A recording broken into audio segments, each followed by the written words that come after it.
போராளி மீடியா நேயர்களுக்கு வணக்கம். அரசியல் கோமாளிகள் நிகழ்ச்சியில் ஊடகவியலாளர் திரு எடப்பாடி துரைசாமி அவருடன் இருக்கிறோம். உங்கள் சார்பாக வரவேற்போம். வணக்கம் சார். வணக்கம், அனைவருக்கும் வணக்கம் சார். பாமகவுடைய 2 பிரிவுகள் போல தைலாபுரத்திலிருந்து ஒரு அறிக்கை, சென்னையிலிருந்து ஒரு அறிக்கை என்ற நிலையில இன்னைக்கு போயிட்டு இருக்கு. அந்த கட்சியினுடைய தலைவர் திரு அன்புமணி ராமதாஸ் அவர்கள் ரொம்ப வேகமா செயல்படுற மாதிரி இருக்கு. அதுல அவர் முக்கியமா அவங்க தொடர்களில் சொல்ல வந்த செய்தி என்னன்னா, நாம இன்னும் எத்தனை நாளைக்கு தான் மத்தவங்கிட்ட கேட்டு இருப்போம், நாம அதிகாரத்துக்கு வந்தாதான் நம்முடைய இலக்கான இடஒதுக்கீடா இருந்தாலும் சரி அல்லது கனவான நதிநீர் பிரச்சனையும் சரி பண்ண முடியும்ன்ற ஒரு செய்தியை சொல்லியிருக்காரு. என்ன அவங்களுடைய தொடர்ல உற்சாகப்படுத்துறதுக்கான அந்த செய்தியை சொல்றாரா, ஆட்சிக்கு வந்தாதான் செய்ய முடியும்னு,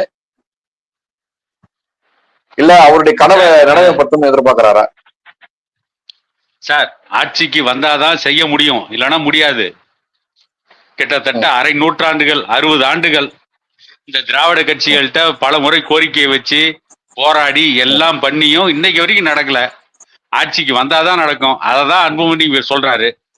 அதான் தன்னுடைய கட்சியினரை கூப்பிட்டு சொல்றாரு, களத்துல வேகமா வேலை செய்யுங்கன்னு. ஆனா இப்படி நாங்கள் அதிகாரத்துக்கு வந்தாதான் இதையெல்லாம் சாதிக்க முடியும்னு சொல்றேன்னு அன்புமணி சொல்றாரு இல்லையா? அதை எத்தனை ஊடகங்கள் இதை பேசியிருப்பாங்க? அன்புமணி கேட்கிற இந்த கருத்து நியாயமா இருக்கு. நதிநீரை இணைக்கணும், இடஒதுக்கீடு கொடுக்கணும், ஜாதிவாரி கணக்கெடுப்பு நடத்தணும், விவசாயத்தை மேம்படுத்தணும், அதாவது நீரை சேமிக்கணும், விவசாயிகளுக்கு தேவையான நீர் ஆதாரத்தை கொடுக்கணும் அப்படின்னு அன்புமணி பேசுறத ஏன் இவ்வளவு காலம் இந்த ஆட்சியாளர்கள் செய்யல அப்படின்னு நீங்க அன்புமணி பேசுறாருன்னு கூட சொல்ல வேண்டாம், அன்புமணி கேட்டாருன்னு கூட நீங்க சொல்ல வேண்டாம். அந்த ஊடகங்களே தன்னிச்சையா கேட்கிற மாதிரி கூட ஏன் இந்த ஆட்சிக்கு எதிரான கேள்வியை இதுக்கு முன்னாண்ட அதிமுகவா இருக்கட்டும் திமுகவா இருக்கட்டும் மாறி மாறி ஆள்கின்ற இந்த 2 கட்சிகளை நோக்கி எழுப்ப வேண்டிய கேள்வியை இன்றைக்கும் ஊடகங்கள் எழுப்ப தவறுகிறது. அதாவது பாட்டாளி மக்கள் கட்சியில பிளவுன்னு சொல்லுகின்ற இந்த ஊடகங்கள்லாம் இதை ஏன் எத்தனை வருஷம் ஆனாலும் பேச மாட்டேங்கிறாங்க? இந்த நதிநீர் சேமிப்பை பத்தியும் விவசாயிகளுக்கு தேவையான வாழ்வாதாரத்தை கொடுக்கணுன்ற பத்தியும் விவசாயிகளுடைய உற்பத்தியை அதிகம் பண்ணி விவசாயிகளுடைய இடுபொருளுக்கு விலையை குறைத்து விவசாயிகள் உற்பத்தி பண்ணக்கூடிய பொருட்களுக்கும் விலை குறைத்து அதை மக்களுக்கு கிடைப்பதற்கான ஏற்பாடுகளை ஏன் இந்த 2 திராவிட கட்சிகள் செய்யல அப்படின்னு ஏன் எந்த ஊடகங்களும் கேள்வி கேட்க மாட்டேங்கிறாங்க? நமக்கு தெரிஞ்சு எந்த ஊடகமாவது கேட்கறாங்களா? பாட்டாளி மக்கள் கட்சியில ஒரு சிறு பிரச்சனைனா கூட ஊதி ஊதி பெரிதாக்குகின்ற ஊடகங்கள் மக்களுடைய வாழ்வாதாரம், மக்களுடைய உரிமை, மக்களுடைய ஜீவாதாரம், அதை பற்றி எல்லாம் ஏன் தமிழ்நாட்டில் இந்த ஊடகங்கள் பேச மாட்டேங்குது? அப்படின்னா அந்த பெரும்பாலான ஊடகங்கள் திராவிட கட்சிகளிடம் கை நீட்டி பணம் வாங்குற ஊடகமாவே இருக்கா அப்படின்னு நான் கேட்கல, மக்கள் கேள்வி கேட்கிறாங்க. பெரும்பாலான ஊடகங்கள் இந்த திராவிட இயக்கங்களின் எடுபடியாக ஏவலாட்களாக செயல்படுதா? இதுதான் ஊடக அறமா? இதுதான் ஊடக தர்மமா?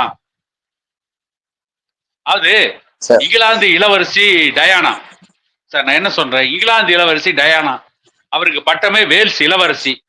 அந்த இளவரசி டயானா சாகர வரைக்கும் அந்த இளவரசி டயானாவை சுத்தியே சில பத்திரிகைகள் இருக்கும். அவங்களுக்கு பேரு பார்ப்பரசிகள். அந்த மன்னர் குடும்பத்தினுடைய பரபரப்பான செய்திகளை மட்டுமே வெளியிட்டு அந்த ஊடக வியாபாரத்தை பண்ணிய அந்த ஊடகங்களை போலதான் இன்னைக்கு தமிழ்நாட்டில் இருக்க ஊடகங்கள் செயல்படுது. அப்படி இளவரசி டயானாவை பற்றி செய்திகளை வெளியிட்டுக் கொண்டிருந்த பாப்பரசி என்கின்ற அந்த ஊடகங்கள் ஒரு பக்கம் இருந்தாலும் கூட இங்கிலாந்தில் மக்களுக்காக பேசுகின்ற ஊடகங்கள் நிறைய இருந்தாங்க. அந்த பரபரப்பான செய்திகளை, இப்படிப்பட்ட செய்திகளை பரப்புவதற்கென்று அந்த இங்கிலாந்து தேசத்தில் சில ஊடகங்கள் இருந்தாலும் கூட மக்கள் பிரச்சனையை பேசுகின்ற அந்த 4வது தூண், 4th எஸ்டேட் என்று சொல்லக்கூடிய அந்த ஊடகங்கள் இருந்தது. ஆனா அப்படி ஒரு ஊடகங்கள் கூட இன்னைக்கு தமிழ்நாட்டில் இல்லையே சார். ஒன்னா நடிகையுடைய அந்த புறம் வரைக்கும் போறாங்க, இல்லைன்னா நடிகை விவாகரத்தை பேசுறாங்க, இல்லைன்னா பாட்டாளி மக்கள் கட்சியில பிரச்சனைனா பேசுறாங்க. மக்கள் பிரச்சனைகளை பேச தயங்குகின்ற, பேச தயாராக இல்லாத ஊடகங்கள் தானே தமிழ்நாட்டில் இருக்கு. அதுதானே தமிழ்நாட்டினுடைய சாபக்கேடு. அதனால்தான் அன்புமணி தொடர்ந்து இப்படி பேச வேண்டிய நிலைமைக்கு தள்ளப்பட்டு இருக்கிறார். இதுக்கு முன்னாடி நீங்க தமிழ்நாட்டுல இல்லைன்னு சொன்னீங்க. கலைஞர் உயிரோட இருந்த வரையும் ஒரு 3 பத்திரிகைகள் அப்படி ஒரு உயிரோட இருந்தது சார். அந்த உயிர்ப்போட இருந்தது. இப்போ செத்துட்டாங்க, செத்து போயிடுச்சு நான் சொல்ல வரல. அப்போ இருந்தது. அத குறிப்பா வந்து தினமணி, அதுக்கப்புறம் வந்து நம்ம தீக்கதிர், அப்புறம் இன்னொரு பத்திரிகை வந்து ஜனசக்தி, அதுக்கடுத்து குறிப்பா சொல்லக்கூடிய தமிழசை. நான் நல்லாவே கண்கூடா பார்த்திருக்கேன். ஏன்னா தமிழசை பத்தி நான் ஏன் சொல்றேன்னா, அந்த குழுவுடைய ஆசிரியர் இருந்த கீதா பச்சைப்பன் வந்து அதுல முக்கிய பங்காற்றினார். அவர் இப்ப இல்ல, மறைஞ்சிட்டாரு. அவர் ஆசிரியர் குழுல இருந்தாரு. அவர் தான் தமிழ் வார்த்தைகள் நிறைய இந்த தமிழசை பத்திரிகைகளை பயன்படுத்துக்கான முக்கிய காரணமான ஒரு காரணகர்த்தா. அவர் என்னுடைய ஆசிரியர். அது மட்டும் இல்லாம தமிழ் ஆசிரியர்ன்றதால எனக்கு அவரோட நல்ல தொடர்பு. அவரை அடிக்கடி சந்திக்கக்கூடிய வாய்ப்பு வந்து தமிழரசனுடைய பத்திரிகையில ஈக்காடத்தங்கள்ல கிடைச்சது. அப்ப நான் அவரெல்லாம் பார்க்கும் போதெல்லாம் வந்து எனக்கு ஒரு விஷயம் எனக்கு கிடைக்கும். மக்கள் ஏதாவது சொல்லணும்னு நினைச்சாங்கன்னா அதை வந்து ஒரு செய்தியா தயார் பண்ணி அந்த தமிழரசு பத்திரிகை வந்து குடுத்துட்டு போயிடுவாங்க. அப்ப தமிழரசனுடைய ஆசிரியர்களா இருந்தவங்க அவங்க அதை படிச்சு அது நியாயமா இருந்தா அதை உடனே அவங்க செய்தியா வெளியிடுவாங்க, அல்லது அதை தலைமைக்கு எடுத்துட்டு போயிட்டு ஐயாவே அறிக்கையா வெளியிடுவாரு. இப்படி பல பிரச்சனைகள் அன்று பேசப்பட்டன. அதே போலதான் தினமணியா அன்னைக்கு ரொம்ப உயிர்ப்போட தான் இருந்தது. ஜனசக்தி, அதுக்கப்புறம் நம்ம தீக்கதிர் போன்ற பத்திரிகைகள். இன்று ஜனசக்தியும் தீக்கதிரும் திமுகவுடைய கூட்டணி கட்சி என்பதால் அவர்களும் அமைதியா இருறாங்க. தினமணி ஏன் அமைதியா இருக்குன்றது ஊர் உலகத்துக்கே தெரியும். ஆக இப்ப தமிழரசு இல்ல. தமிழரசு இருந்துதான் குறைஞ்சபட்சம் அவங்க அதுக்கான முன்னெடுப்பு எடுத்திருப்பாங்க.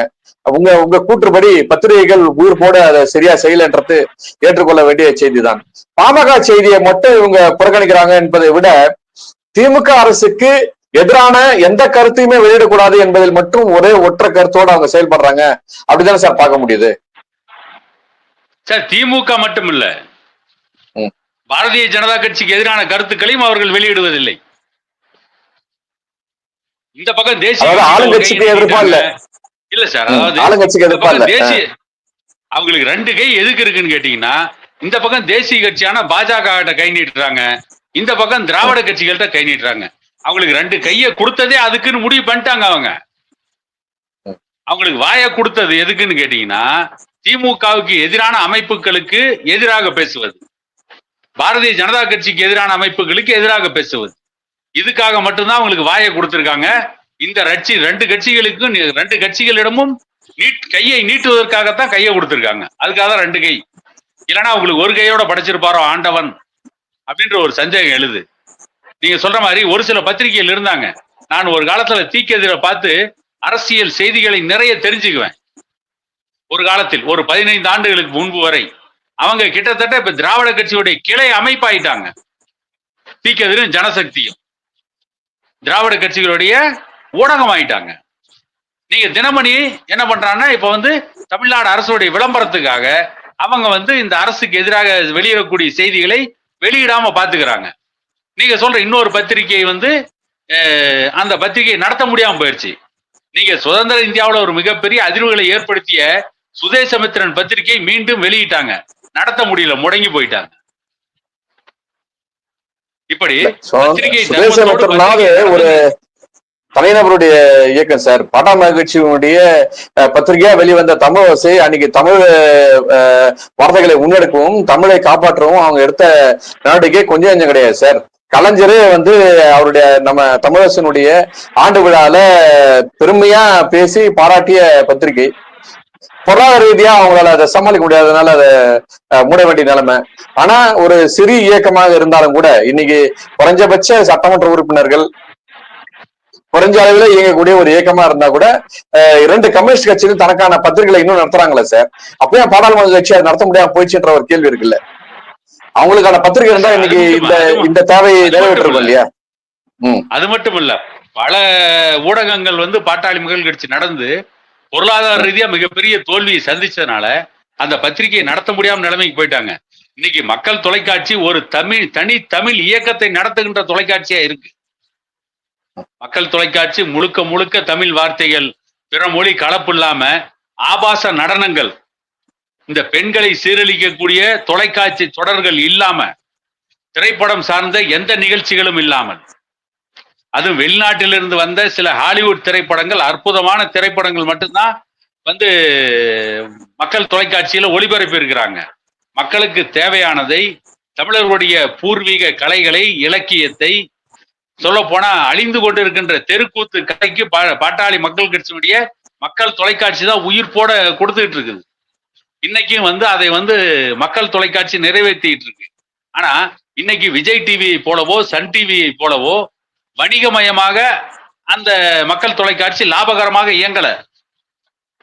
அந்த மக்கள் தொலைக்காட்சியுடைய ஊழியர்களுக்கு சம்பளம் கொடுக்க முடியாத அளவிற்கு தான் மக்கள் தொலைக்காட்சி திண்டாடிட்டு இருக்கு. இது வந்து மக்களும் இதில் குற்றவாளிகள் நான் சொல்றேன், அரசுகள் மட்டும் இல்ல. இதெல்லாம் பார்த்துட்டு தான் இந்த ஊடகங்கள்லாம் ரெண்டு கையை வந்து வாங்குறதுக்காக மட்டும் பயன்படுத்துறாங்க. ஏன்னா ஒரு இதுல வந்து கவி பேரரசு வைரமுத்து எழுதியிருந்தாரு, இந்த மக்கள் வந்து எழுத்துக்களை நேசித்த அளவிற்கு எழுத்தாளர்களை நேசிக்கவில்லை. புத்தகங்களை வாசிக்கின்ற அளவிற்கும் புத்தகங்களை நேசிக்கின்ற அளவிற்கும் அந்த புத்தகம் எழுதிய எழுத்தாளர்களை நேசிக்கவில்லை. அதனாலதான் வந்து கூலவாணியன் சீத்தலை சாத்தனார் தனியா வந்து ஒரு படைப்புகளை கொடுப்பதற்கு பதிலாக கூல வாணிகம் நடத்தினார். வாணிகம் நடத்திட்டு தான் அவர் இலக்கிய சேவை பண்ணார். அந்த காலத்துல இருந்து இந்த காலம் வரைக்கும் அப்படிதான் இருக்குன்னு சொன்னாங்க. அந்த ஹாரி பார்டர் அவர் ஒரே ஒரு புத்தகத்தை எழுதி பல கோடிக்கணக்கான டாலர்களை சம்பாதிச்சார். ஆனா மக்களுக்கு தேவையான அற்புதமான படைப்புகளை கொடுக்கின்ற படைப்பாளிகள் கூட இன்னைக்கு வந்து வறுமையில தான் இருக்காங்க, வறுமையில தான் வாழ்ந்திருக்காங்க. நீங்க அவ்வளவு தூரம் போனீங்க. சரி சார், நம்ம செய்தி அடுத்த செய்திக்கு வரலாம். புரியுது, உங்களுடைய ஆதங்கம் எனக்கு புரியுது. அதனால அந்த அப்படிப்பட்ட அந்த ஊடகங்களை மக்களும் வந்து ஆதரிக்கிறது இல்ல. மக்கள் வந்து சினிமா நடிகையுடைய விவாகரத்தை பற்றி பேசினால் அந்த ஊடகங்களை மக்கள் பாக்குறாங்க. அதனாலதான் என்ன பண்றாங்க, சம்பாதிக்க வேண்டும் என்ற நோக்கத்தில் வந்த ஊடகங்கள்லாம் இன்னைக்கு வந்து சம்பாதிக்கிற வேலையை மட்டும் பண்ணிட்டு இருக்காங்க. மக்களிடையே விழிப்புணர்வை ஏற்படுத்துகின்ற வேலையை செய்யறது இல்ல சார். அதெல்லாம் பெரிய பெருநிறுவனங்களுடைய கரங்களில் அவங்க இருக்கிறதுனால, ரெண்டாவது வியாபாரிகளுடைய பெரிய வியாபாரத்தின் பிடியில கூட தொலைக்காட்சி இருப்பதனால்தான் அவங்க அது மாதிரி இயங்க வேண்டிய நிலைமை இருக்கு. அடால்மால் கட்சியினுடைய கொள்கைகளை பிடித்திருப்பதனால்தான் மக்கள் தொலைக்காட்சி பெரிய அளவுல பொருளாதார ரீதியா வளரல என்பதுதான் உண்மை. பார்வையாளர்களை பெற்றிருந்தாலும் கூட பொருளாதார ரீதியா அவங்களால வந்து தன்னை நினைத்துக்கொள்ள இன்னும் போராடி கொண்டுதான் இருக்கிறார்கள். செய்தி ரெண்டுக்காக நம்ம வருவோம். இன்னைக்கு தொல் திருமாவளவன் ஒரு அழகான ஒரு செய்தியை சொல்லியிருக்காரு. பாட்டாளி மக்கள் கட்சியினுடைய விவகாரங்களில் எங்களுக்கு வந்து தலையிட வேண்டிய தேவையில்லை, அதான் அவங்களே பார்த்துப்பாங்க. காரணம், எங்களுடைய நோக்கமும் எங்களுடைய கொள்கையும் அவர்களுக்கு முற்றிலும் மாறான பாதையில் நாங்கள் பயணிக்கின்றோம் அப்படின்னு ஒரு செய்தி சொல்லியிருக்காரு. ஏன்னா அவர் ரொம்ப அழகா அந்த விஷயம் சொல்றாரு, அதான் அவங்க பிரச்சனை அவங்க பார்த்துப்பாங்க அப்படின்றாரு. இது எப்படி நம்ம பாக்குற மாதிரி இருக்கு? இல்ல, அதாவது திருமாவளவனுடைய அந்த அரசியல் நாகரிகத்தை நாம வரவேற்கிறோம். ஏன்னா சிலர் முந்திரி கோட்டத்தனமா வந்து தேவையில்லாத பதில்கள்லாம் சொல்லிட்டு இருக்காங்க. பாட்டாளி மக்கள் கட்சின்னு சொல்லிட்டே சிலர் அவதூறு செய்திகளை பரப்பிட்டு இருக்கிறாங்க. அப்படிப்பட்ட சூழ்நிலையில் திருமாவளவனுடைய இந்த கூற்று வரவேற்கிறோம். திருமாவளவனுடைய அந்த அரசியல் நாகரிகத்தை நாம மதிக்கிறோம். அது என்னன்னா வந்து பாட்டாளி மக்கள் கட்சியுடைய உள் விவகாரம், அதுல வந்து நான் தலையிட விரும்பல அப்படின்றது அவருடைய அரசியல் நாகரிகம். ஆனா இன்னொரு பக்கம் வந்து பாட்டாளி மக்கள் கட்சியுடைய கொள்கை வேற, எங்களுடைய கொள்கை வேற அப்படின்னு திருமாவளவன் சொல்றது எப்படி ஏத்துக்குவீங்க நீங்க? அப்ப திருமாவளவன் நோக்கம் வேற அப்படின்றார். அதான் சார், அவங்க நோக்கம் வேறன்னா நான் என்ன கேக்குறேன், அப்ப பாட்டாளி மக்கள் கட்சி சமூக நீதிக்கான கட்சி, அப்ப திருமாவளவன் சமூக நீதிக்கு எதிரானவரா? இந்த கேள்வி இருக்குல்ல. பாட்டாளி மக்கள் கட்சி தீண்டாமையை ஒழிக்கணும்னு நினைச்ச கட்சி, அதற்காக போராடிய கட்சி, இன்றைக்கும் போராடி கொண்டிருக்கின்ற கட்சி. அப்ப திருமாவளவன் தீண்டாமையை ஒழிக்க வேண்டும் என்ற கொள்கைக்கு எதிரானவரா? ஜாதிவாரி மக்கள் தொகை கணக்கெடுப்பு நடத்த வேண்டும் என்பது பாட்டாளி மக்கள் கட்சியினுடைய ஆரம்ப காலத்திலிருந்து இன்று வரை கோரிக்கையாக இருக்கிறது. இதை இந்திய அளவில் ஓங்கி முழக்கமிட்டவர், உறக்க பேசியவர் அண்ணல் அம்பேத்கர். அப்ப திருமாவளவன் அண்ணல் அம்பேத்கருடைய கொள்கைக்கு எதிராக இருக்கிறாரா? பாட்டாளி மக்கள் கட்சியின் பாதை வேறு, அவர்களுடைய பாதை வேறுன்னு சொல்றாரு. நான் கேட்கறது அதுதான். நீங்க எந்த பாதையில போய் எந்த இலக்கை அடைய போகிறீர்கள்? நாங்க எந்த பாதையில போய் எந்த இலக்கை அடைய போகிறோம்? பாட்டாளி மக்கள் கட்சி எந்த பாதையில் எந்த இலக்கை நோக்கி பயணம் செய்கிறோம்? திருமாவளவன் எந்த இலக்கை நோக்கி பயணம் செய்கிறார்? இல்ல அவங்க வந்து நீங்க சொல்லக்கூடிய நான் என்ன சொல்றேன் இல்லைங்க சார், நான் சொல்லிடுறேன். திருமாவளவன் நாங்க ஜாதியை ஒழிக்கிறோம்னு சொல்றாரு. ஜாதியை ஒழிப்பதற்கு என்ன வழின்னு நாம சொல்லிட்டு இருக்கோம். அனைவருக்கும் 100% இட பங்கீடு, பொருளாதாரத்தில் ஏற்ற தாழ்வு இல்லாத ஒரு சூழ்நிலை உருவாக்குனீங்கன்னா அங்க ஜாதின்ற ஏற்ற தாழ்வுகளே கிடையாது. அனைவரும் பொருளாதாரத்தை சமமாயிட்டா ஜாதி ஏற்றத்தாழ்வுகளே இருக்காது. இந்த ஜாதி அமைப்புகளை உருவாக்குனது எப்படின்னு கேட்டீங்கன்னா இந்த பொருளாதார ஏற்றத்தாழ்வுகளை வச்சுதான். அதனாலதான் இந்த பொருளாதார ஏற்றத்தாழ்வுகளுடைய அடித்தளமாக ஜாதிகள் இருப்பதனாலதான் ஜாதி வாரி இடஒதுக்கீடு கேட்டோம். அப்ப திருமாவளவன் எவ்வளவு முரண்பாடான ஒரு கருத்தை சொல்லிட்டு போயிருக்கார். எடுத்தவுடன் திருமாவளவன் பாட்டாளி மக்கள் கட்சியுடைய உள் விவகாரங்களில் நான் தலையிட மாட்டேன், அதை பற்றி பேச விருப்பமில்லை அல்லது பேச மாட்டேன் என்று சொன்னதனுடைய அரசியல் நாகரிகமாக இருந்தாலும் கூட அடுத்த நிமிடம் திருமாவளவன் சமூக நீதிக்கு எதிராக பேசியிருக்கிறார் என்றுதான் கருத வேண்டியிருக்கிறது. இல்ல, அவர் எந்த இடத்துலயும் வந்து தான் சமூக நீதிக்கு எதிர்ப்பான கட்சின்னோ தான் தலைவர் அப்படின்னும் அவரு சொல்லல. அவர் வந்து சார் எல்லா நிலைகளிலும் நீங்களும் அவங்களும் ஒரே கோட்ல பயணிக்கல. ஒரே கோட்ல பயணிச்சா எதுக்கு ரெண்டு கட்சி? அவங்களுடைய சமூகத்தை முன்னிறுத்துவதற்கான அவங்களுடைய கட்சி. நீங்க உங்களுடைய பொதுப்படையான ஒட்டுமொத்த தமிழ் மக்களுடைய ஜாதிய முன்னிறுத்திய கட்சி பாட்டாளி கட்சி. அப்படிதானே அந்த இது அவரை முரணா சொல்லிட்டு போறாரு. நாம என்ன கேக்குறோம், அதாவது அவருடைய ஜாதி, அதாவது அந்த தாழ்த்தப்பட்ட சமூகத்துடைய முன்னேற்றத்திற்காக இது வரைக்கும் திருமாவளவன் என்ன சாதிச்சிருக்காரு? நான் கேக்குற கேள்வி அதுதான். நீங்க ஜாதியை ஒழிக்கிறேன்னு சொன்னீங்க, பெரியார் காலத்துல இருந்து இன்னும் ஜாதி ஒழிச்சுக்கிட்டே இருக்கிறீங்க. கிட்டத்தட்ட ஒரு நூற்றாண்டை கடந்துட்டீங்க. இன்னைக்கு வரைக்கும் உங்களால ஜாதியை ஒழிக்க முடியல.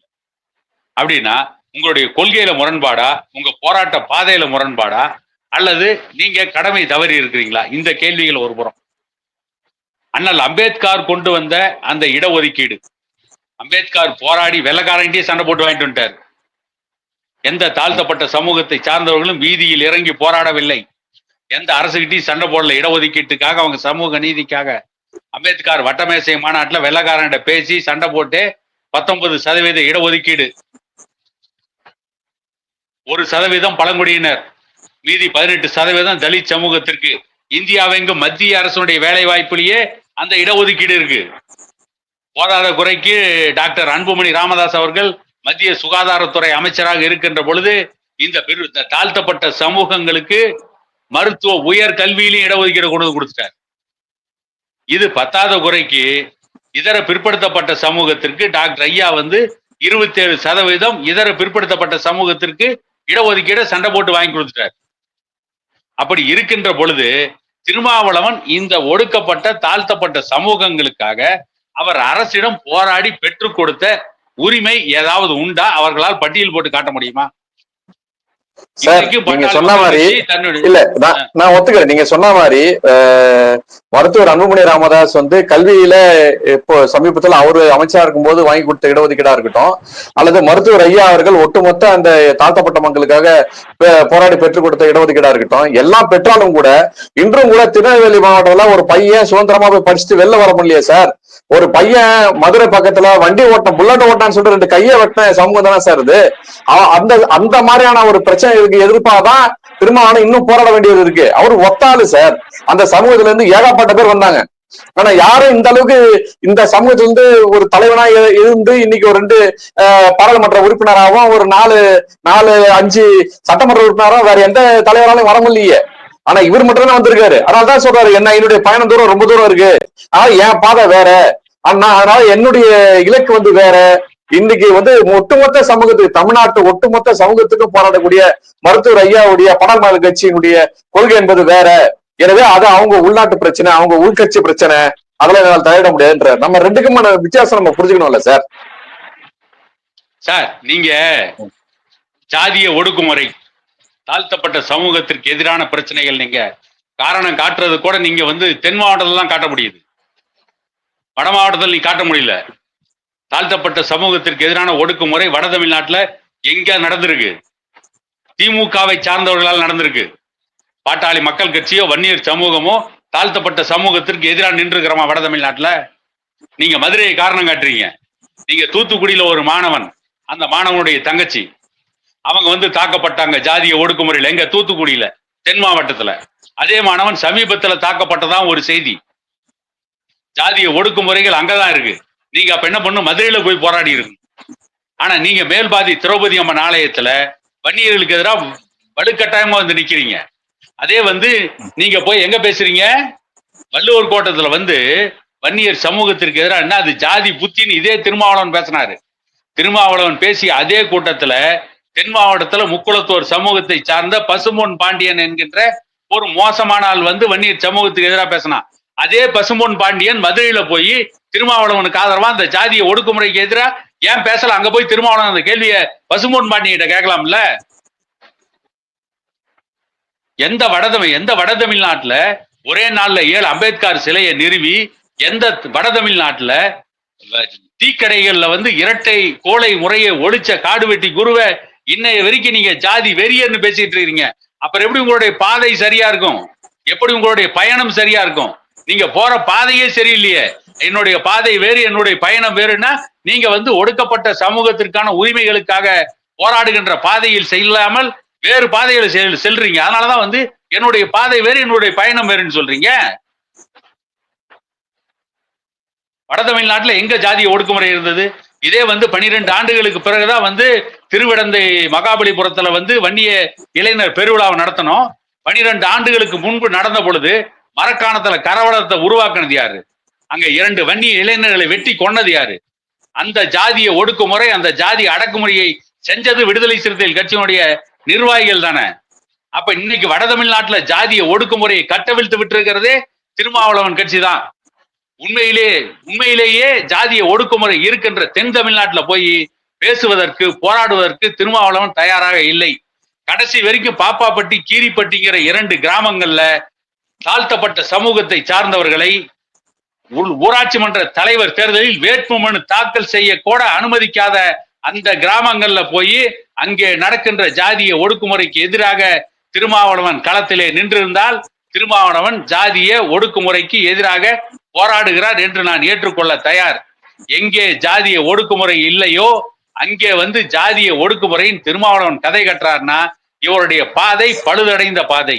இவருடைய பாறை வழியிலே மற்றவர்களுக்கு குழி வெட்டுகின்ற பாதை தானே தவிர அது சரியான பாதை இல்லைங்கிறதா என்னுடைய வாதமே. நல்லது சார். மக்கள் பார்த்து கொண்டிருக்கிறார்கள். ஒரு கடுமையான ஒரு போராட்டத்துக்கு நடுவில் 2 பெரும் தலைவர்கள் தன்னுடைய மக்களுக்காக தன்னுடைய வாழ்நாள் முழுக்க போராடி கொண்டிருப்பதை இந்த திராவிட அரசுகளால் நிறைவேற்ற முடியவில்லை. அவருடைய கோரிக்கைகளை ஏற்று அந்த மக்களுக்கான விடுதலையை பெறக்கூடிய நிலையில் இந்த திராவிட அரசுகள் தயாராக இல்லை. அதனுடைய விளைவுதான் இந்த 2 பெரும் தலைவர்களும் தொடர்ந்து போராட வேண்டிய ஒரு காலகட்டத்தில் இருக்கிறார்கள். உங்களுடைய நேரத்தை ஒதுக்கி மிக்க நன்றி சார். அனைவருக்கும் நன்றி. மீண்டும் சந்திப்போம்.